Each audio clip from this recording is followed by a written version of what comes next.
with cancel culture and wokeism on full display across college campus, one professor is fighting back and liberating his classroom. The Duke professor creating a seminar for his students to speak freely on controversial topics. He writes, quote, "If you believe in policing your fellow students, I say you're in the wrong room." Here to react is professor at Concordia and author of The Parasitic Mind, Gad Saad. Gad, thank you so much for being here.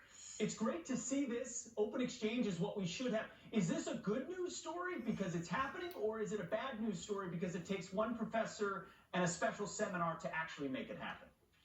Well, I mean, it's good in that, someone is actually doing what should be the default value of universities. Yes. It's bad in that we are celebrating what should be the default value of universities, right? I mean, the fact this is a story seems extraordinary to me. We should be building, universities that promote discourse, and yet this is now an anomaly.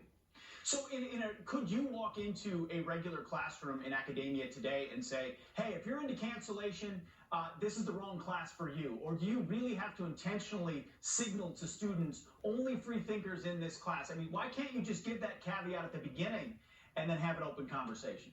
Yeah, so about 3-4 years ago, I had a sort of satirical trigger warning in my MBA classes, where I would simply say, life is your trigger warning. And let me analogize this.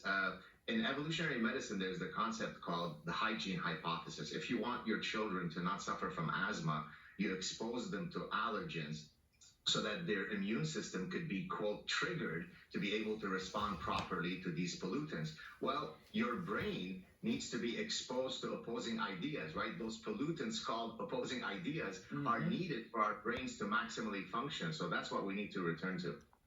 Man, we know that leftism has taken over our college campuses. Do you think they can be recaptured?